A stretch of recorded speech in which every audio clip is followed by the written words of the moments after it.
ನೀವು ಪ್ರತಿದಿನ ಮಾರ್ನಿಂಗ್ನಲ್ಲಿ ಟಾಯ್ಲೆಟ್ಗೆ ಹೋಗದೆ ನೈಟ್ನಲ್ಲಿ ಮಾತ್ರ ಹೋಗ್ತೀರಾ?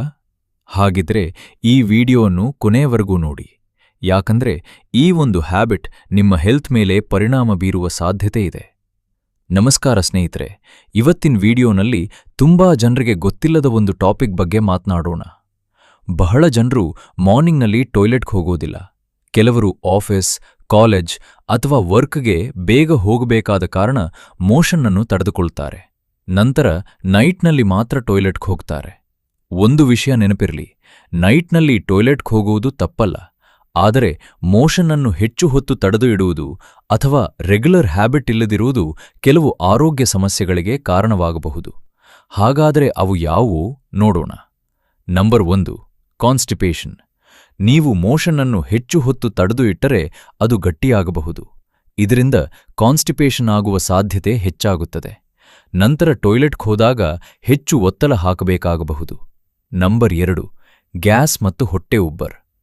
ಮೋಷನ್ ಹೆಚ್ಚು ಸಮಯ ಕರುಳಿನಲ್ಲಿ ಉಳಿದರೆ ಕೆಲವರಿಗೆ ಗ್ಯಾಸ್, ಹೊಟ್ಟೆ ಉಬ್ಬರ ಮತ್ತು ಅಸ್ವಸ್ಥತೆ ಕಾಣಿಸಬಹುದು. ದಿನವಿಡೀ ಹೊಟ್ಟೆ ಭಾರವಾದ ಅನುಭವ ಆಗಬಹುದು. Number 3, digestion problem. ನಮ್ಮ ದೇಹಕ್ಕೆ ಒಂದು ರೂಟೀನ್ ಇರುತ್ತದೆ. ಪ್ರತಿದಿನ ಒಂದೇ ಸಮಯದಲ್ಲಿ ಟಾಯ್ಲೆಟ್ಗೆ ಹೋದರೆ ಡೈಜೆಸ್ಟಿವ್ ಸಿಸ್ಟಮ್ ಕೂಡ ಅದಕ್ಕೆ ಹೊಂದಿಕೊಳ್ಳುತ್ತದೆ. ಆದರೆ ಪ್ರತಿದಿನ ಸಮಯ ಬದಲಾಯಿಸುತ್ತಿದ್ದರೆ ಕೆಲವರಿಗೆ ಡೈಜೆಷನ್ ಪ್ರಾಬ್ಲಮ್ ಕಾಣಿಸಬಹುದು. Number 4, piles. ರಿಸ್ಕ್.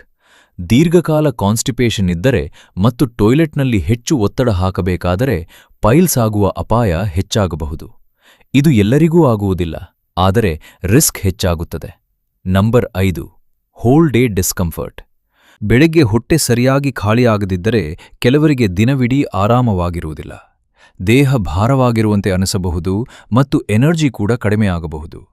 ಈ ಸಮಸ್ಯೆಗಳನ್ನು ತಪ್ಪಿಸಬೇಕಾದರೆ ಬೆಳಿಗ್ಗೆ ಎದ್ದ ತಕ್ಷಣ 1 ಅಥವಾ 2 ಗ್ಲಾಸ್ ವಾಟರ್ ಕುಡಿಯಿರಿ. ಪ್ರತಿದಿನ ಒಂದೇ ಸಮಯದಲ್ಲಿ ಟಾಯ್ಲೆಟ್ಗೆ ಹೋಗುವ ಹ್ಯಾಬಿಟ್ ಬೆಳೆಸಿಕೊಳ್ಳಿ.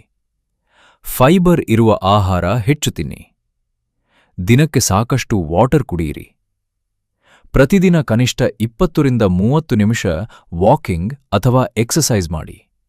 ಮತ್ತು ಮುಖ್ಯವಾಗಿ, ಮೋಷನ್ ಬಂದಾಗ ಅದನ್ನು ಅನಗತ್ಯವಾಗಿ ತಡೆದು ಇಡಬೇಡಿ. ಒಂದು ವಿಷಯ ನೆನಪಿರಲಿ, ಮಾರ್ನಿಂಗ್ನಲ್ಲಿ ಟಾಯ್ಲೆಟ್ಗೆ ಹೋಗುವುದು ಒಳ್ಳೆಯ ಹ್ಯಾಬಿಟ್, ಆದರೆ ನೈಟ್ನಲ್ಲಿ ಹೋಗುವುದು ತಪ್ಪು ಅಲ್ಲ.